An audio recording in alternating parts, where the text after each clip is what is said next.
നമ്മളെല്ലാവരും വിചാരിക്കും നമ്മുടെ വീട്ടിലെ നമ്മുടെ നാട്ടിലെ സാധാരണക്കാരായ സ്ത്രീകൾക്ക് മാത്രമാണ് ഈ സ്ത്രീധന പീഡനവും അല്ലെങ്കിൽ പ്രണയ പീഡനങ്ങളും ഒക്കെ കിട്ടുന്നതെന്ന്.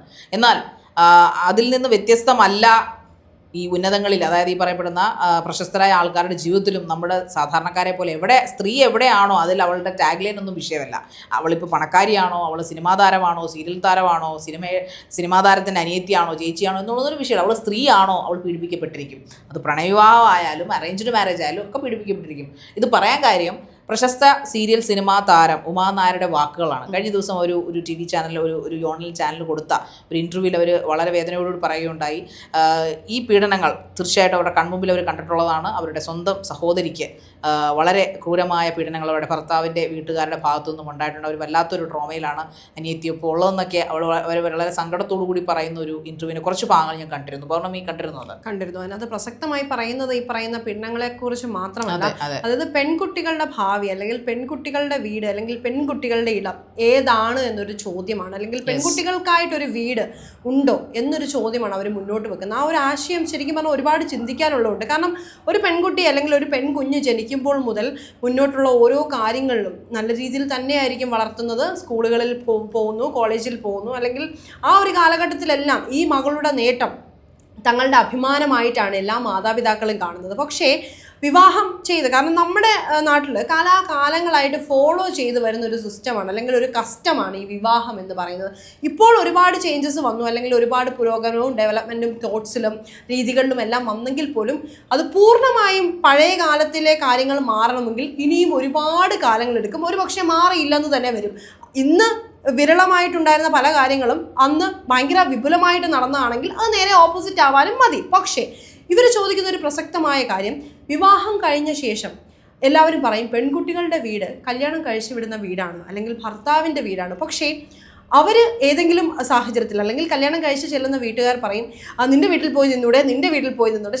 യഥാർത്ഥത്തിൽ ഏറ്റവും കൂടുതൽ ബുദ്ധിമുട്ട് അനുഭവിക്കുന്ന അല്ലെങ്കിൽ ഏറ്റവും കൂടുതൽ ട്രോമയിലൂടെ കടന്നു പോകുന്നത് ഈ പറയുന്ന സ്ത്രീകൾ അല്ലെങ്കിൽ പെൺകുട്ടികൾ തന്നെയാണ്. കാരണം അവർക്ക് തൻ്റേതെന്ന് പറയാൻ ഭർത്താവിൻ്റെ വീടുണ്ടോ? ഇല്ല. സ്വന്തം വീടുണ്ടോ? അതുമില്ല.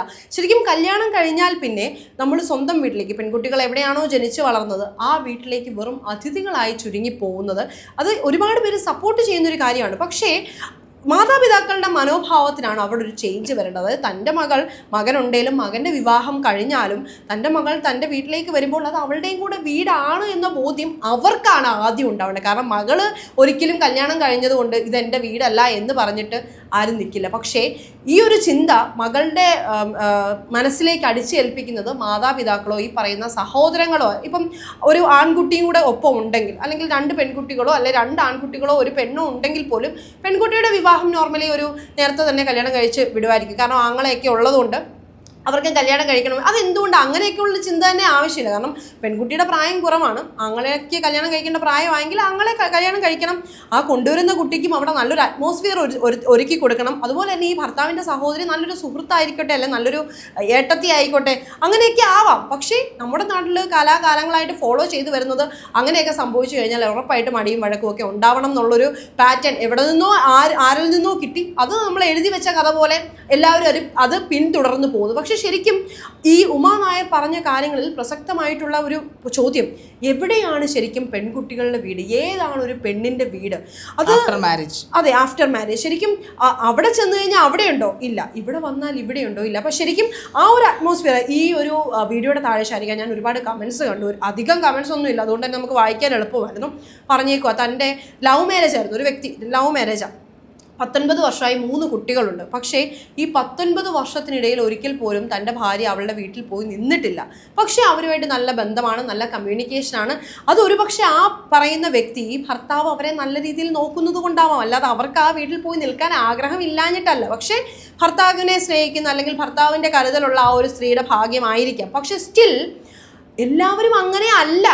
ഈ പറഞ്ഞ പോലെ ശാരിക ഇപ്പോൾ സൂചിപ്പിച്ചതുപോലെ തന്നെ ഒരുപാട് ബുദ്ധിമുട്ട്. ഇപ്പം അതിനകത്ത് മറ്റൊരു കാര്യം ശാരിക പറഞ്ഞത് എന്താണെന്ന് വെച്ച് കഴിഞ്ഞാൽ, ലവ് മാരേജ് ആണെന്ന് കരുതി, അതായത് വീട്ടുകാരൊപ്പം കാണില്ല എന്ന് കരുതി അവിടെ കടിച്ചു തൂങ്ങി കിടക്കുന്നു. ഈ കണ്ട പീഡനവും മാനസിക വിഷമവും എല്ലാം സഹിച്ച് ആ വീട്ടിൽ തന്നെ. കാരണം എന്താ, വീട്ടിൽ പറഞ്ഞാൽ നീ നിന്റെ ഇഷ്ടത്തിന് പോയതല്ലേ, നീ അനുഭവിച്ചോ എന്ന് പറയുന്നു. നമുക്കറിയാം ഇപ്പോൾ ഒരുപാട് ആത്മഹത്യകൾ ഉണ്ടാവുന്നുണ്ട്. അപ്പോൾ ആ ഒരു സാഹചര്യത്തിൽ അങ്ങനെയുള്ള ചിന്തകൾ മക്കൾക്ക് ഉണ്ടാവാതിരിക്കണമെങ്കിൽ തീർച്ചയായിട്ടും അതിനകത്ത് 100% പങ്ക് വഹിക്കേണ്ട ഈ മാതാപിതാക്കളല്ലേ? അതെ. ഇതിനകത്ത് ഉമാ നായർ പറയുന്നൊരു വളരെ ഒരു വ്യത്യസ്തമെന്നല്ല, അവർ പറയുന്ന ചിന്തിപ്പിക്കേണ്ടതായിട്ടുള്ള ഒരു കാര്യമുണ്ട്. വേറൊന്നുമല്ല, അതായത് നമ്മുടെ ഈ സോ കോൾഡ് മാരേജ് അലയൻസുകളിലൊക്കെ പെൺകുട്ടികൾ വിവാഹം കഴിച്ചു വിട്ടു കഴിഞ്ഞാൽ അവർക്കൊരു വീട് അല്ലെങ്കിൽ ഇനി അവരുടെ ഒരു സത്വത്വത്തിന് ഇല്ലാതായി പോകാൻ അവരുടെ ഒരു എന്താ പറയുന്നതിന് ശരിക്കും പറഞ്ഞാൽ സോ കോൾഡ് മലയാളം എന്താണെന്ന് എനിക്ക് അറിഞ്ഞുകൂടാ. ഈ സോ കോൾഡിൻ്റെ വായിന്ന് പോകുന്നില്ല കേട്ടോ, പറഞ്ഞു ഇടക്കിടയ്ക്ക് ഇങ്ങനെ വരുന്നുണ്ട്. സോ അത് പ്രേക്ഷകർ ക്ഷമിക്കുക. സോ നമ്മൾ പറഞ്ഞു വരുന്നത് വെച്ചാൽ അവർ പറഞ്ഞത് അവരുടെ സ്വന്തം വീട്ടിലെ കാര്യമാണ്. അവരുടെ അനിയത്തി ഇതുപോലൊരു പ്രണയവിവാഹത്തിൽപ്പെടുമ്പോൾ അന്നത്തെ കാലത്ത് പോലും ഈ ഉമാനായുടെ ഫാമിലി അഡ്വാൻസ്ഡ് ആയിട്ടുള്ളൊരു ഫാമിലിയാണ്. അത് അച്ഛനും അമ്മയും 2 കൈ നീട്ടി പെൺമക്കളുടെ കാര്യങ്ങളെല്ലാം കൃത്യമായിട്ട് നടത്തുകയും അവരെന്താണോ ആഗ്രഹിക്കുന്നത് അത് കൃത്യമായി മനസ്സിലാക്കി ഒരു എതിർപ്പും പറയാതെ അവരോടൊപ്പം സുഹൃത്തുക്കളെ പോലെ നിൽക്കുന്ന അച്ഛനും അമ്മയുമാണ് ഉമാനാർ കൊള്ളുന്നുമാരെ വളരെ അഭിമാനത്തോടെ പറയുന്നത്. എന്നിട്ട് പോലും പ്രണയവിവാഹമായിരുന്നു, കല്യാണം കഴിക്കരുത്, അയാളെ വിവാഹം കഴിച്ച് ശരിയാവില്ല എന്ന് പലരും ഇവർ നോർമൽ രീതി ഉപദേശിച്ചു. അവൾ കേട്ടില്ല. ഓക്കെ, വിവാഹം കഴിച്ചു കൊടുത്തു, വിവാഹം കഴിച്ച് കല്യാണം കഴിപ്പിച്ചു വിട്ടു. വർഷങ്ങളോളം ഈ പെൺകുട്ടി പറയപ്പെടുന്ന വ്യക്തി, ഭർത്താവ് എന്ന് പറയുന്ന വ്യക്തിയുമായിട്ട് കഴിഞ്ഞു, മക്കളുണ്ടായി. പക്ഷേ അപ്പോഴും അവർ വല്ലാതെ പീഡനം അനുഭവിക്കുകയായിരുന്നു. ഭർത്തൃ വീട്ടുകാരുടെ ഇടയിൽ നിന്നും ഭർത്താവിൽ നിന്നുമൊക്കെ മാനസികമായും ശാരീരികമായും പീഡനം അനുഭവിച്ചിട്ട് ഒരു വാക്കുപോലും ഒരു മിണ്ടിയില്ല എന്നുള്ളതാണ് ഉമാ നായർ എന്ന് പറഞ്ഞ വ്യക്തി പറയുന്നത്, വേദനയോടെ പറയുന്നത്. ഇത്രയും ഫ്രീഡം കൊടുത്ത ഒരു ഫാമിലിയിൽ നിന്ന് പോയിട്ട് പോലും ആൾ അച്ഛനോടോ അമ്മയോടോ പോലും പറഞ്ഞില്ല, ഞാൻ ഇങ്ങനെ ഇത്രയും വർഷങ്ങളായിട്ട് ഇങ്ങനെ സപ്രഷനിലാണ് അല്ലെങ്കിൽ ഇങ്ങനെ ഡിപ്രഷനിലാണ്, എനിക്കിങ്ങനെ ഈ പറയപ്പെടുന്ന ഫ്രസ്ട്രേറ്റഡ് ആയിരുന്നു ഭർത്തൃ വീട്ടുകാർ. പല കാര്യങ്ങൾക്കും പറഞ്ഞ് ഈ പെൺകുട്ടിയെ വല്ലാതെ പീഡിപ്പിക്കുകയും ഒറ്റപ്പെടുത്തുന്ന സ്വന്തം മകനെ അല്ലെങ്കിൽ സ്വന്തം മക്കളെ പോലും ഒറ്റപ്പെടുത്തിയെടുക്കുന്ന ഒരവസ്ഥ. അവർക്ക് മകനെ വേണം, ആൺകുട്ടി ആയതുകൊണ്ടാണ് അവർക്ക് മകനെ വേണ്ടതെന്നും ഉമാ നായർ ആ ഒരു സ്റ്റേറ്റ്മെൻറ്റിൽ പറയുന്നത്. വേറൊന്നുമല്ല, ആൺകുട്ടി ആയതുകൊണ്ട് തന്നെ അവർക്ക് സന്തോഷം. മറിച്ച് പെൺകുട്ടി ആയിരുന്നെങ്കിൽ ഒരുപക്ഷെ ഈ പറയപ്പെടുന്ന അത്രയും ഒരു സ്നേഹവും സന്തോഷമോ ഒന്നും ഭർത്തൃ വീട്ടുകാർക്ക് ഉണ്ടാകുമായിരുന്നില്ല. എന്നിട്ടും ആ മകനെ കൊടുത്ത അമ്മയായ ആ ഭാര്യയോട് ചെയ്ത ക്രൂരതകളെ കുറിച്ചാണ് ഉമാ നായർ പറയുന്നത്. അവരുടെ അനിയത്തി ഇപ്പോൾ ട്രോമയിൽ നിന്നൊക്കെ അവർ പൊക്കിക്കൊണ്ട് വന്നു, എങ്കിൽ പോലും അവർ അനുഭവിച്ച വേദനകൾ. ഇപ്പോൾ കുറച്ച് നാൾ മുമ്പാണ് ഉമാ നായരുടെ അച്ഛൻ മരണപ്പെട്ടത്. അച്ഛൻ മരണപ്പെടുന്നതിന് തൊട്ട് മുമ്പും പറഞ്ഞിരുന്നത് ഈ പറയപ്പെടുന്ന വ്യക്തിയെ നീ തിരിച്ചു കൊണ്ടുവരണമെന്നാണ്. കാരണം ഉമാ നായരുടെ ഹസ്ബൻഡ് മരിച്ചു പോയതാണ്. അവർ 2 കുട്ടികളെ 2 പെൺമക്കളാണ് അവർക്കുള്ളതെന്ന് പറയുന്നു. അവർ വളർത്തുന്നുണ്ട്. എല്ലാവരും ഇൻഡിപെൻഡൻ്റ് ആയിട്ട് ജീവിതം നയിക്കുമ്പോഴും ഈ ഒരു പ്രണയത്തിൻ്റെ പേരിൽ ഇവിടെ പറഞ്ഞു വരുന്നൊരു കാര്യം എന്ന് പറഞ്ഞു കഴിഞ്ഞാൽ ഈ പ്രണയിച്ചത് കൊണ്ട് മാത്രമാണ് ഇത്രയും ഫ്രീഡം സ്നേഹവും കൊടുത്ത അച്ഛനമ്മയോട് പോലും പെൺകുട്ടി ഈ പറയപ്പെടുന്ന ഉമാ നായരുടെ അനിയത്തിയാണ്. അവർ പറയുന്നത് താനൊരു പ്രശസ്തയായിട്ടും തൻ്റെ ഫാമിലിയിലും താൻ ഇങ്ങനെയുള്ള പീഡനങ്ങൾ കണ്ടിട്ടുണ്ടെന്നാണ് പറയുന്നത്. സ്വന്തം ഏറ്റവും അടുത്ത രക്തബന്ധമാണല്ലോ അനിയത്തി എന്ന് പറയുന്നത്. ആ അനിയത്തി അനുഭവിച്ച കാര്യങ്ങൾ ഒരു മിണ്ടാതിരിക്കുകയായിരുന്നു കാലങ്ങളായിട്ട്. കാരണം അവർ ചൂസ് ചെയ്തതായതുകൊണ്ട് ആരും ചൂസ് ചെയ്തോട്ടെ.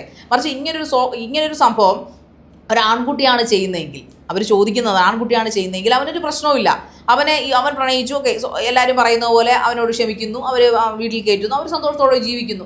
ആണിൻ്റെ ഭാഗത്ത് നിന്ന് അവർക്ക് സന്തോഷമാണ് എപ്പോഴും. പക്ഷേ ഒരു പെണ്ണാവുമ്പോൾ അവനൊരു സൈക്കോ ഭർത്താവും കൂടെ ആണെങ്കിൽ ആ പെൺകുട്ടിയാണ് പിന്നീട് മുഴുവൻ കാര്യങ്ങളും അഭിനയിക്കുന്നത്. എന്തുകൊണ്ട് പെൺകുട്ടിയോട് അത് അവർ പറയുന്നത് നമ്മുടെ വീട്ടുകാരുടെ സമീപനമാണ്.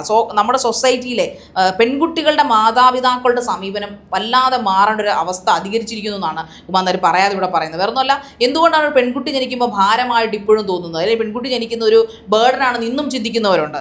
അല്ലെങ്കിൽ വെറുതെ ആണെങ്കിലും നമ്മൾ ഒരു സൊസൈറ്റിയിൽ നിന്ന് സംസാരിക്കുമ്പോൾ എനിക്ക് 2 പെൺകുഞ്ഞുങ്ങളല്ലേ ഓടി, ടെൻഷനല്ലേ, അതുങ്ങളെ കെട്ടിക്കണ്ടേ. ഇപ്പോഴും എത്ര പുരോഗമനവാദം നമ്മൾ പ്രസംഗിച്ചാലും അവർ പറയുന്ന ഒരു കാര്യം എന്ന് പറഞ്ഞു കഴിഞ്ഞാൽ പെൺകുട്ടി ആയതുകൊണ്ട് ടെൻഷനാണ്. എന്തിനാണ് പെൺകുട്ടി ആയതുകൊണ്ട് ടെൻഷൻ?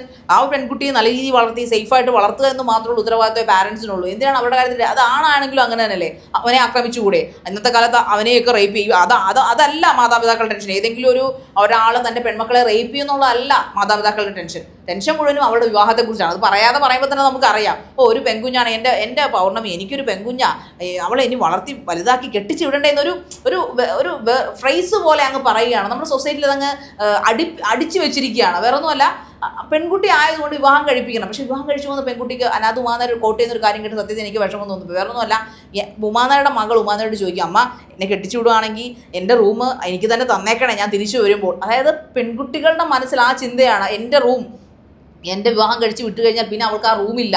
അവൾക്ക് ചേട്ടനോ ചേച്ചിയോ ഒക്കെ ആണെങ്കിൽ അല്ലെങ്കിൽ ചേട്ടനാണെങ്കിൽ പ്രത്യേകിച്ചും ചേട്ടനോ ഒക്കെ ആണെങ്കിൽ ആൺകുട്ടികളാണ് മൂത്തതെങ്കിൽ അവനും അവൻ്റെ വൈഫും ആ വീട് എടുക്കുന്നു, അല്ലെങ്കിൽ ഈ പറയുമ്പോൾ നമുക്കിനി അവകാശമുണ്ട് എന്ന് പറഞ്ഞാൽ പോലും അവൾ ആ പഴയ ഫ്രീഡത്തോടു കൂടി അവൾക്ക് ആ വീട്ടിൽ വന്ന് ബാഗ് വലിച്ചെറിഞ്ഞ് അല്ലെങ്കിൽ ഡ്രസ്സ് മാറി അവിടെ റൂമും അടച്ച് കുറേ നേരം അതിനകത്ത് ഇരിക്കാൻ പറ്റത്തില്ല. കുറച്ച് കഴിയുമ്പോൾ നീ എന്താ ഈ റൂമിൽ കയറിയിരിക്കുന്നത്, ഇതിനെ കെട്ടിച്ച് അറ്റ്ലീസ്റ്റ് ഒരു വഴക്കിൻ്റെ പേരിലെങ്കിലും ആങ്ങളമാർ ചോദിക്കാറുണ്ട്.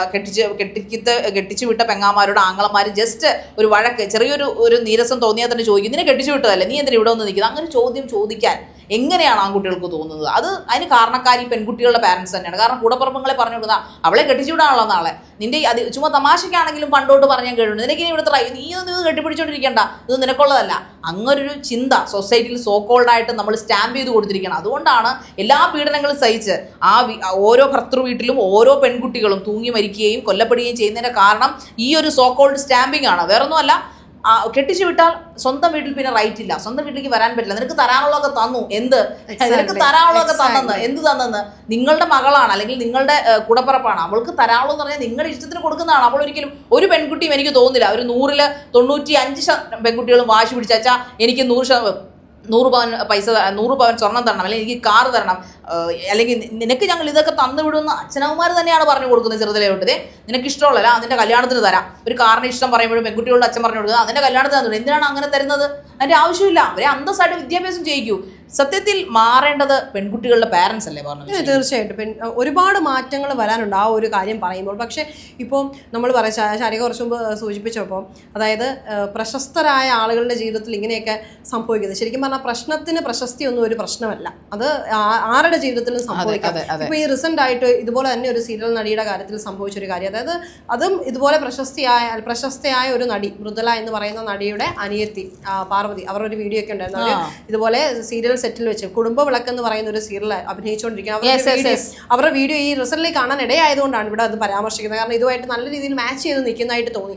അവർ ഒളിച്ചോടിപ്പോയി ആ സിനിമയിലെ അല്ല സീരിയൽ സെറ്റിലെ ക്യാമറാമാനുമായിട്ട് ഒളിച്ചോടിപ്പോയി കല്യാണം കഴിച്ചു. അതായത് ഏറ്റവും അടുത്ത ബന്ധമുള്ള ചേച്ചിയായ മൃദുലയോട് പോലും ഇക്കാര്യങ്ങൾ പറഞ്ഞില്ല. പക്ഷേ 3 വർഷക്കാലത്തോളം അവർ ഒന്നിച്ച് താമസിച്ച ഒരു കുഞ്ഞുണ്ടായി.